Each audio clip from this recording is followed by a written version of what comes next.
चितवन बाटे तोरी अजब निराली नजरिया में जादू भरी। चितवन बाटे तोहरी अजब निराली नजरिया में जादू भरी। जादू भरी देखो जादू भरी।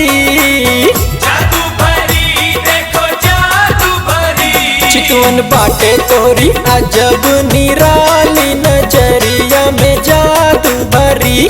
चितवन बाटे तोहरी अजब निराली नजरिया में जादू भरी।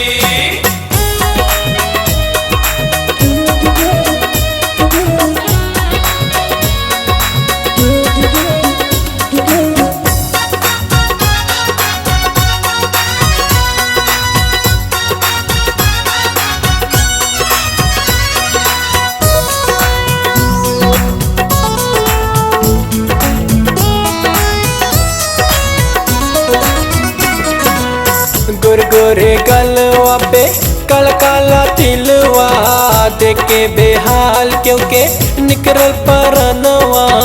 गोरे गोरे गलवा पे कल काला तिलवा देख के बेहाल क्योंकि निकरल परनवा।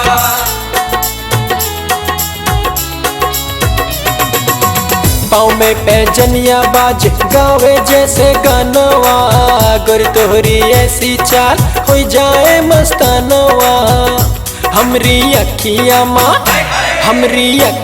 माँ नचलू चारू ओरिया नजरिया में जादू भरी।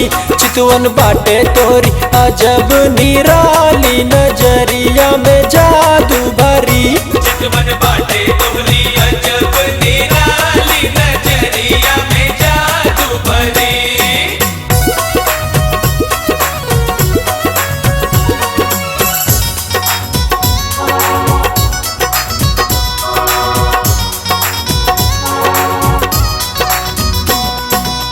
मथवा पे बिंदिया सोहे कनवा में बाली। कनवा की बाली झूले देखो हाली हाली। मतवा पे बिंदिया सोहे कनवा माँ बाली। कनवा की बाली झूले देखो हाली हाली।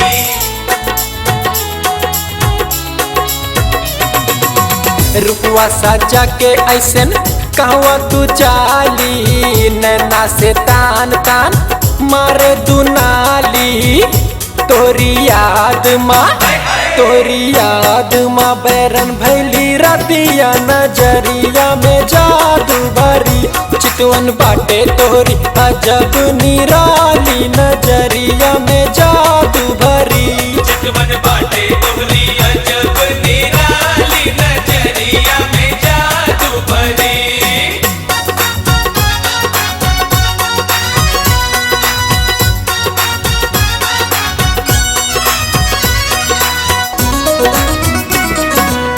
ऐसी मुस्कान तोरी जियरा मारे ओठवा।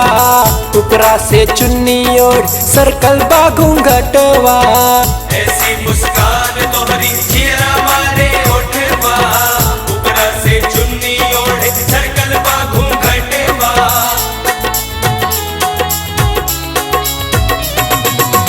कितना बेहाल होई है छूटल रोटी दनवा। गोरी पहिया माँ गोदैलू तू गोदानवा। दर्शन कहिया देबू पकड़े बाबे मारिया नजरिया जादू भरी। चितवन बाटे तोरी अजब निराली नजरिया में जादू भरी। चितवन बाटे तोहरी अजब निराली नजरिया में जादू भरी। जादू भरी देखो जादू भरी। जादू भरी देखो जादू भरी। चितवन बाटे तोरी अजब निराली नजरिया में जादू भरी।